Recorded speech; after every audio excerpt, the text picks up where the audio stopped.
ପିଲାମାନେ ଶିକ୍ଷା ସଂଯୋଗ ଜଗତସିଂହପୁର ଜିଲ୍ଲାକୁ ତୁମମାନଙ୍କୁ ସ୍ୱାଗତ। ଆଜି ଆମେ ଦଶମ ଶ୍ରେଣୀ ଭୌତିକ ବିଜ୍ଞାନ ଚତୁର୍ଥ ଅଧ୍ୟାୟ କାର୍ବନ ଏବଂ ଏହାର ଯୌଗିକ ବିଷୟରେ ପଢ଼ିବା। ପିଲେ ତମେମାନେ ମୌଳିକ ଯୌଗିକ ମିଶ୍ରଣ ଏହିସବୁ ବିଷୟରେ ପୂର୍ବ ଶ୍ରେଣୀମାନଙ୍କରେ ପଢ଼ି ସାରିଛ। ତାହେଲେ ଆମେ ବିଭିନ୍ନ ପ୍ରକାର ଯୌଗିକ ଯେପରିକି କ୍ଷାର ସୋଡ଼ା, ଖାଇବା soda, bleaching powder, sodium chloride ବା ଖାଇବା ଲୁଣ ଏହିସବୁ ବିଷୟରେ ମଧ୍ୟ ପୂର୍ବ ଅଧ୍ୟାୟମାନଙ୍କରେ ପଢ଼ିଛେ। ଆଜି ଆମେ ବିଶେଷ କରି କାର୍ବନ ଯୌଗିକମାନଙ୍କ ବିଷୟରେ ଆଲୋଚନା କରିବା। ଅଧିକାଂଶ ଜିନିଷ ଯେପରିକି ମୁଁ ତୁମ ପାଇଁ କିଛି ଜିନିଷ ସଂଗ୍ରହ କରିଛି, ବହି, ବସ୍ତ୍ର, ଔଷଧ, ପେନସିଲରେ ଲାଗିଥିବା ଗ୍ରାଫାଇଟ୍, ଏଠି ଗୋଟେ ମହମବତୀ, ଆମେ ବ୍ୟବହାର କରୁଥିବା ପ୍ରସାଧନ ସାମଗ୍ରୀ, ତୁମମାନେ ଗ୍ଲୁକୋଜ୍ ଦେଖିଥିବ, ଗ୍ଲୁକୋଜ୍ ଏବେ ତ ଆମେ କୋଭିଡ-19 ସମୟରେ ବେଶୀ ବ୍ୟବହାର କରୁଛେ ସାନିଟାଇଜର, ଯାହାର ମୂଳ ଉପାଦାନ ହେଉଛି ଆଲକୋହଲ। ଖାଦ୍ୟରେ ବ୍ୟବହାର କରୁଥିବା ଭିନେଗାର, ଯାହାର ଗୋଟିଏ ଉପାଦାନ ହେଉଛି ଏସିଟିକ୍ ଏସିଡ୍, ସେଇଭଳି ଭେସଲିନ୍, ଏଇଭଳି ଅନେକ ଜିନିଷ ଆମେ ଦେଖିବା ଯାହାର ଗୋଟିଏ ମୁଖ୍ୟ ଉପାଦାନ ହେଉଛି କାର୍ବନ। ତାହେଲେ ଅଲଗା ଅନେକ ମୌଳିକ ଥିବା ସତ୍ତ୍ୱେ କାର୍ବନ ଏତେ ସଂଖ୍ୟାରେ ଯୌଗିକ କାହିଁକି କରେ? କାର୍ବନର ଏହି ସର୍ବଗୁଣଧାରୀ ପ୍ରକୃତି, ଆମେ ଯେଉଁ କାର୍ବନ କହୁଛେ ଇଏ ହେଉଛି ସର୍ବଗୁଣଧାରୀ ପ୍ରକୃତିର କାରଣ କ'ଣ? ଆମେ ଏହି ବିଷୟରେ ଟିକେ ଆଲୋଚନା କରିବା। ଏହା ପୂର୍ବରୁ ଆମେ କାର୍ବନ କେଉଁଠି କେଉଁଠି ଥାଏ ଟିକେ ଜାଣିବା। ଥିଲେ କାର୍ବନ, ଯାହାକୁ ତୁମେ ଅଙ୍ଗାରକ ବୋଲି କହୁଛ, ତାର ପ୍ରତୀକ ହେଉଛି ସି। ଏହା ଭୂପୃଷ୍ଠରେ ମୁଖ୍ୟତଃ କାର୍ବୋନେଟ୍, ହାଇଡ୍ରୋଜେନ୍ କାର୍ବୋନେଟ୍ ବା ଖଣିଜ ଭାବରେ କୋଇଲା, ପେଟ୍ରୋଲିୟମ ଆଦିରେ ମିଳିଥାଏ। ହେଲେ ଆମେ ପୂର୍ବ ବିଷୟରେ ମଧ୍ୟ କ୍ଷାର ସୋଡ଼ା, ଯାହାର ସଂକେତ ଥିଲା ସୋଡ଼ିୟମ କାର୍ବୋନେଟ୍ NaCO3, ଖାଇବା ସୋଡ଼ା ବା ବେକିଂ ସୋଡ଼ା, ଆର ସଂକେତ ହେଉଛି NaHCO3, sodium carbonate, sodium hydrogen carbonate ବା ଆକୁ ସୋଡ଼ିୟମ ବାଇକାର୍ବୋନେଟ୍ ମଧ୍ୟ କହେ। ଏଇଟାର ଗୋଟିଏ ମୁଖ୍ୟ ଉପାଦାନ କାର୍ବନ ବୋଲି ଆମେ ଦେଖିଛେ। ସେଇଭଳି ଆଉ କ'ଣ ହୋଇଥାଏ ନା ଖଣିଜ ଆକାରରେ କୋଇଲା, ପେଟ୍ରୋଲିୟମ ଇତ୍ୟାଦିରେ ମଧ୍ୟ ଥାଏ। ତାହେଲେ ଭୂପୃଷ୍ଠରେ କାର୍ବନର ପରିମାଣ ହେଉଛି 0.02%। ସେଇଭଳି ବାୟୁମଣ୍ଡଳରେ ଆମେ ଦେଖିବା, ଯେପରି ବାୟୁମଣ୍ଡଳ ଆମର ଏକ ମିଶ୍ରଣ ଯବକ୍ଷାରଜାନ, ଅମ୍ଳଜାନ ଇତ୍ୟାଦି ଗ୍ୟାସର, ସେଇଥିରେ କାର୍ବନ ଅଙ୍ଗାରକାମ୍ଳ ବା CO2 ଉପରେ ଥାଏ। ବାୟୁମଣ୍ଡଳରେ ଆର ଅଂଶ ହେଉଛି 0.03%। ବର୍ତ୍ତମାନ କାର୍ବନ ଏପରି ଏକ ମୌଳିକ ଯାହା ଅନ୍ୟ ଶତାଧିକ ମୌଳିକ ତୁଳନାରେ ଅଧିକ ଯୌଗିକ ସୃଷ୍ଟି କରେ। ଏହା କିପରି ହୁଏ ଆମେ ଜାଣିବା। ଏହା ପୂର୍ବରୁ ଆମେ ଟିକେ କାର୍ବନ ଯୌଗିକର ଗଳନାଙ୍କ ସ୍ଫୁଟନାଙ୍କ ବିଷୟରେ ଟିକେ ଲକ୍ଷ୍ୟ କରିବା। ଆମେ କାର୍ବନ ଯୌଗିକର ଗଳନାଙ୍କ ସ୍ଫୁଟନାଙ୍କ ଦେଖିବା। ଏଇଠି ଆମେ 4ଟି ଯୌଗିକ କଥା ବିଚାରକୁ ନେଇଛେ, ଯଦିଓ କାର୍ବନ ଯୌଗିକର ସଂଖ୍ୟା ଲକ୍ଷାଧିକ। ହେଲେ ଏସିଟିକ୍ ଏସିଡ୍, ଯାହାର ସଂକେତ ହେଉଛି CH3COOH, ଗଳନାଙ୍କ ହେଉଛି 290 କେଲଭିନ୍। ଆମେ ଏଠି ତାପମାତ୍ରାକୁ କେଲଭିନ୍ରେ ମାପୁଛେ ଏବଂ ସ୍ଫୁଟନାଙ୍କ ହେଉଛି 391 କେଲଭିନ୍। କ୍ଲୋରୋଫର୍ମ ମୁଖ୍ୟତଃ ଆମର ଆନେସ୍ଥେସିଆ ବା ଅଚେତ କରିବା ପାଇଁ ଗୋଟେ ଔଷଧ ହିସାବରେ ବ୍ୟବହାର କରାଯାଏ, ଯାହାର ସଂକେତ ହେଉଛି CHCl3, ତାର ଗଳନାଙ୍କ ହେଉଛି 209 କେଲଭିନ୍ ଏବଂ ସ୍ଫୁଟନାଙ୍କ ହେଉଛି 334 କେଲଭିନ୍। ଇଥାନଲ, ସଂକେତ CH3CH2OH, ଗଳନାଙ୍କ 156 କେଲଭିନ୍, ସ୍ଫୁଟନାଙ୍କ ହେଉଛି 351 କେଲଭିନ୍। ମିଥେନ୍, ଏଇଟା ଗୋଟେ ଦହନଶୀଳ ପଦାର୍ଥ, ମୁଖ୍ୟତଃ ଇନ୍ଧନମାନଙ୍କର ମୁଖ୍ୟ ଉପାଦାନ। ଗୋବର ଗ୍ୟାସରେ ମଧ୍ୟ ଆମର ମିଥେନ୍ ଥାଏ। ସଂକେତ ହେଉଛି CH4 ଏବଂ ଗଳନାଙ୍କ ହେଉଛି 90 କେଲଭିନ୍ ଏବଂ ସ୍ଫୁଟନାଙ୍କ ତାର ହେଉଛି 111 କେଲଭିନ୍। ତାହେଲେ ଆମେ ଏଠି ଦେଖିଲେ ଯେ କାର୍ବନ ଯୌଗିକମାନଙ୍କର ଗଳନାଙ୍କ ଓ ସ୍ଫୁଟନାଙ୍କ ଆୟନିକ ଯୌଗିକମାନଙ୍କର ଗଳନାଙ୍କ ଓ ସ୍ଫୁଟନାଙ୍କ ଠାରୁ ଖୁବ୍ କମ୍। ତମେ ପୂର୍ବ ବିଷୟରେ ଆୟନିକ ଯୌଗିକମାନଙ୍କର ଗଳନାଙ୍କ ସ୍ଫୁଟନାଙ୍କ ବିଷୟରେ ଜାଣିଛ, ସେମାନଙ୍କ ଗଳନାଙ୍କ ଓ ସ୍ଫୁଟନାଙ୍କ ଖୁବ୍ ଉଚ୍ଚ। ତେଣୁ ଏଇଠୁ ଆମେ କ'ଣ ସିଦ୍ଧାନ୍ତରେ ଉପନୀତ ହେବା ନା ଯେହେତୁ ଏମାନେ ଖୁବ୍ କମ୍ ତାପମାତ୍ରାରେ ତରଳିଯିବେ ବା ବାଷ୍ପରେ ପରିଣତ ହେବେ, ତାହେଲେ ଏମାନେ ତାଙ୍କର ଯୌଗିକର ଅଣୁମାନଙ୍କ ଭିତରେ ଥିବା ଆକର୍ଷଣ ବଳ ହେଉଛି କମ୍ ଏବଂ ଏମାନେ ଆୟନ ସୃଷ୍ଟି କରିପାରନ୍ତି ନାହିଁ। ତେଣୁ କାର୍ବନ ଯୌଗିକ ମାନେ ମୁଖ୍ୟତଃ ହେଉଛନ୍ତି କୁପରିବାହୀ, କିନ୍ତୁ ପିଲେ पूर्व अध्याय आम मैंने धातु पदार्थ विषय आलोचना करते जे ग्राफाइट कार्बन गोटे अपर रूप जहाँकि विद्युत सुपरिमेय। तेणु बर्तमान कार्बन यौगिक कहीं तार गणनांक स्फुटनांक कम एवं से कि प्रकार बंध तैयारी करे आम आलोचना करिबा। पिले बर्तमान आम टिके कार्बन संरचना विषय आलोचना करिबा। तुमे जानिच कार्बन परमाणु क्रमांक Z=6 hydrogen helium lithium beryllium boron carbon. तेणु कार्बन आसुची 6 नंबर। तेणु यार परमाणु क्रमांक होची 6 तार न्यूक्लियस रे न्यूट्रॉन संख्या होची 6 n=6 प्रोटॉन संख्या p=6 एवं दुईटी कक्ष रही k और l कक्ष जो समुदाय इलेक्ट्रॉन संख्या होची मध्य 6।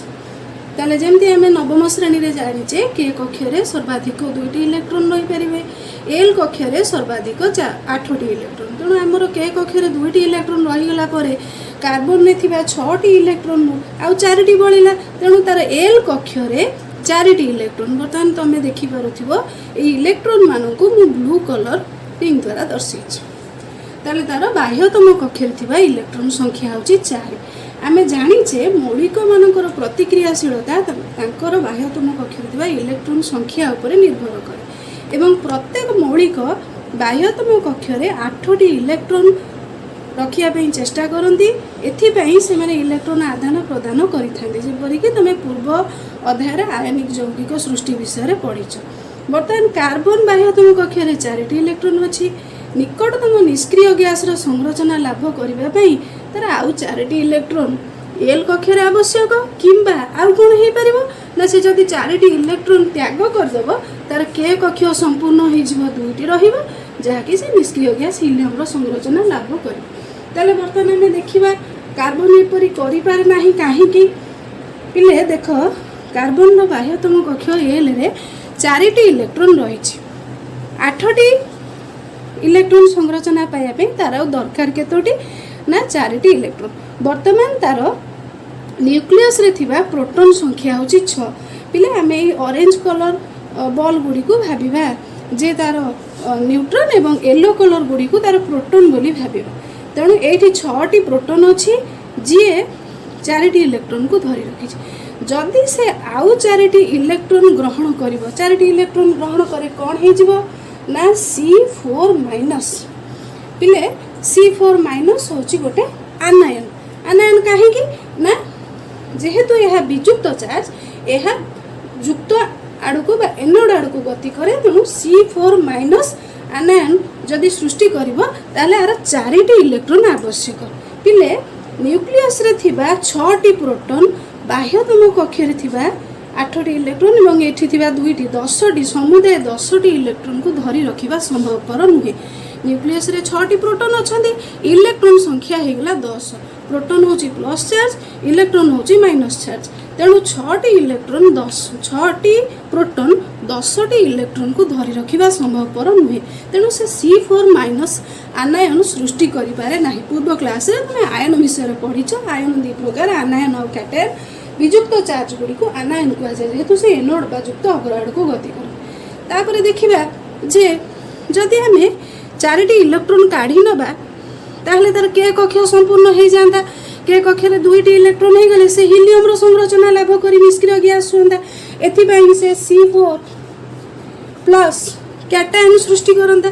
कैटायन काई कहछि ना जेहेतु यह युक्त चार्ज यह विजुक्त अग्र बा कैथोड आड़ को गति करे तेणु आर ना दिया है कैटायन। असुविधा कौन हम ना 4टी इलेक्ट्रॉन को काढ़ी नवा पई जेतिकी शक्ति आवश्यक सेतिकी शक्ति देई आकु ए कार्यटी करबा संभवपर कार्बन पक्षर संभव हुए नाही।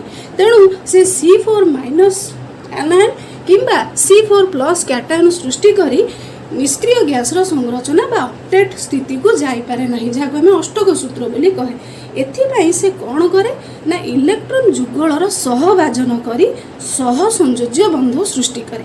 यही सहसंयोज्य बंधरे कौन हुए ना इलेक्ट्रॉन संपूर्ण स्थानांतरण घटे नाही केवल तार शेयरिंग करा जाए माने इलेक्ट्रॉन जुगल को सहभाजन करा जाए।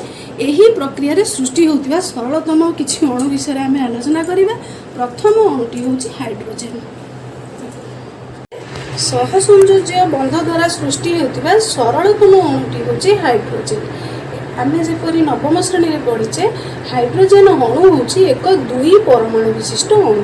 बर्तमान मुझे तुमको दुईटी हाइड्रोजेन परमाणुर चित्र देखी बोले हाइड्रोजेन गोटे प्रोटॉन थाए न्यूट्रॉन तार न थाए के कक्षर गोटे इलेक्ट्रॉन थाए किंतु ये आम आइसोटोप कथा विचार को नौने से भाई आउ गोटे हाइड्रोजेन देखा तार गोटे प्रोटॉन अच्छी न्यूक्लियस और गोटे इलेक्ट्रॉन अच्छी के कक्षर। तेणु बर्तमान के कक्षटी संपूर्ण होगापी आ गोटे इलेक्ट्रॉन आवश्यक जेहेतु आम जाचे के कक्षर सर्वाधिक दुईटी इलेक्ट्रॉन नई पार जो गोटे कक्ष संपूर्ण हो जाए से मौलिकटी निष्क्रिय गैस संरचना लाभ करे। तेणु आ गोटे इलेक्ट्रॉन हेले यार निकटतम निष्क्रिय गैस हिलियम संरचना लाभ करे। एथिपाई से कौन करे ना इलेक्ट्रॉन दिए ना कि ग्रहण करेनि केवल ये जो बाह्यतम कक्षरे जो दुईटी इलेक्ट्रॉन अच्छी से दुई जन को ये दुईटी हाइड्रोजेन परमाणु सहभाजन करते माने ये दुईटी इलेक्ट्रॉन उपर कहार भी एकचाटिया अधिकार रुहे ना ए इलेक्ट्रॉन उपर ए हाइड्रोजेन परमाणु जेतिक अधिकार अच्छी एपट हाइड्रोजेन परमाणु सेतिक अधिकार अच्छी। बर्तमान देखा ये हाइड्रोजेन बाह्यतम कक्ष के रे दुईटी इलेक्ट्रॉन हो गला ये हिलियम संरचना लाभ कला एठी ये हिलियम संरचना लाभ करी हाइड्रोजेन अणु सृष्टि कले। तेणु हाइड्रोजेन आम जाचे गोटे दुई परमाणु विशिष्ट अणु एठी आम बंधटी गोटे गार द्वारा दर्शाइबा एच एच एच एच कौन कले ना दुई परमाणु विशिष्ट अणु हाइड्रोजेन सृष्टि कले। से भाई आम चित्र माध्यम ऑक्सीजन अणुर सृष्टि देखा परमाणु क्रमांक हूँ तार 8 के कक्षर थाए दुईटी इलेक्ट्रॉन एवं आर एल कक्षर थाए 6टी। ताले बर्तमान मुझे चित्र देखी के कक्षर दुईटी इलेक्ट्रॉन अच्छी एल कक्षर 6टी इलेक्ट्रॉन से भाई आ गोटे ऑक्सीजन अणुर के कक्षर दुईटी एल कक्षर 2टी। ताले बर्तमान आम जदि ऑक्सीजन बाह्यतम कक्षर इलेक्ट्रॉन को ये छकी माध्यम दर्शाइबा देखा जे ये ऑक्सीजन बाह्यतम कक्षर 6टी छकी मुझे जहाँ केवल बाह्यतम कक्षर इलेक्ट्रॉन को सूचाऊँ से भाई द्वितीय ऑक्सीजन ओ एवं ये आम छकीटा को इलेक्ट्रॉन छकीटा आम इलेक्ट्रॉन को सूचित कर बर्तमान आर बाह्यतम कक्ष संपूर्ण होगापी 8टी इलेक्ट्रॉन एल कक्ष संपूर्ण होगा आवश्यक। तेणु ये ऑक्सीजन कौन करे ना द्वितीय ऑक्सीजन सह सहसंयोज्य बंध बांधे एवं यही जो इलेक्ट्रॉन जुगड़ मैंने गठन कर देख ये बर्तमान प्रथम ऑक्सीजन परमाणु 1 2 3 4 5 6 7 8 द्वितीय ऑक्सीजन परमाणु 1 2 3 4 5 6 7 8 ताले दुहे निकटतम निष्क्रिय गैस नियन संरचना लाभ कर। तेणु यही सहसंयोज्य बंध जेहेतु ये दुईटी इलेक्ट्रॉन जुगल मान दुईटी इलेक्ट्रॉन जुगल सहभाजन घटुची तेणु ऑक्सीजन को ये डबल बॉन्ड बा दुई बंध द्वारा दर्शाइबा। ताले ये आम देखिले ऑक्सीजन किपरि सहसंयोज्य बंध द्वारा ऑक्सीजन अणु सृष्टि कर। से भाई आम जदि नाइट्रोजेन कथा विचार कर नाइट्रोजेन परमाणु क्रमांक जेड इक्वल टू के hydrogen helium lithium beryllium boron carbon nitrogen तेणु जेड इक्वल टू 7। तेल नाइट्रोजेन बाह्यतम कक्षरे 5टी इलेक्ट्रॉन थाए 1 2 3 4 5 छकी द्वारा दर्शाई से भाई अन्य एक नाइट्रोजेन बाह्यतम कक्षर 1 2 3 4 5 दुईटी परमाणु परस्पर निकटवर्ती होती। अष्टक सूत्र बाह्यतम कक्षरे 8टी इलेक्ट्रॉन पाइबापी आर आ 3टी आवश्यक अच्छी ए नाइट्रोजेन परमाणु 3टी इलेक्ट्रॉन आवश्यक करे। तेणु एमाने कौन करती ना 3टी इलेक्ट्रॉन जुगल को सहभाजन कर। बर्तमान प्रथम नाइट्रोजेन 1 2 3 4 5 6 7 8टी इलेक्ट्रॉन है ये नियम संरचना लाभ कला। से भाई द्वितीय नाइट्रोजेन परमाणु 1 2 3 4 5 6 7 8टी इलेक्ट्रॉन संग्रह पाइगला। तेणु बर्तमान ऑक्सीजन नाइट्रोजेन में आम देखिले ट्रिपल बॉन्ड बा त्रिबंध सृष्टि होची नाइट्रोजेन परमाणु दुईटी मिसिक किपरि नाइट्रोजेन अणु सृष्टि करती। ये जो इलेक्ट्रॉन जुगल सहभाजन फल जो बंध सृष्टि हुए आम सहसंयोज्य बंध बोली कही था। कार्बन यौगिक माने मुख्यतः यही सहसंयोज्य बंध करी विभिन्न यौगिक सृष्टि करती जो केवल इलेक्ट्रॉन जुगलर सहभाजन हुए संपूर्ण भाव इलेक्ट्रॉन स्थानांतरण हुए ना से भाई तुम मैंने एमोनिया संकेत हूँ NH3 निजे कर गोटे सरल यौगिक जार ना हूँ मिथेन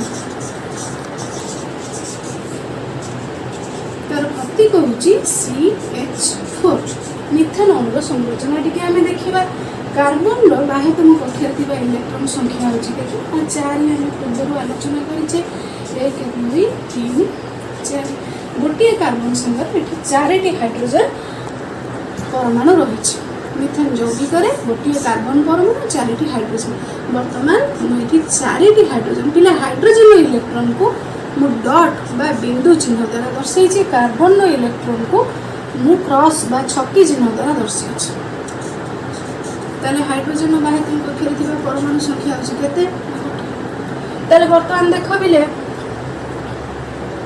ये कौन है ना बंध बांधिले कार्बन 4टी हाइड्रोजन संगे बंध बांधिला बंध बांधिकी मिथेन सृष्टि कला बर्तमान देख ये हाइड्रोजन हाइड्रोजन 1 2 के कक्षा पूर्ण हो गला ये हीलियम संरचना लाभ कला ये हाइड्रोजन मध्य 1 2 ये दुईटी इलेक्ट्रॉन लाभ कले कार्बन कौन कला ना ये जो जुगल मान गठन होती कार्बन आर संपूर्ण रूप से अधिकार रहा तेणु बर्तमान यही गोटे आमर चित्र सृष्टि है जो आम मिथेन सृष्टिटा को देखा तेणु आपको आम ये दर्शे पारा पिले मन रख मिथेन एक त्रिविमीय यौगिक यार समस्त अणु मैंने एक समतल रुहते ना यह प्राकृतिक गैस CNG एक मुख्य उपादान ताले ये मिथेन संरचना देखिले कि मन रखिए ये गोटे त्रिविमीय यौगिक पिले कार्बन यही भाव में इलेक्ट्रॉन जुगलर सहभाजन करी विभिन्न प्रकार असंख्य यौगिक सृष्टि करें कार्बन यौगिक जो सहसंयोज्य बंधरे जो यौगिक मान सृष्टि होती अणुर अभ्यंतर शक्त बल थी देखा जाए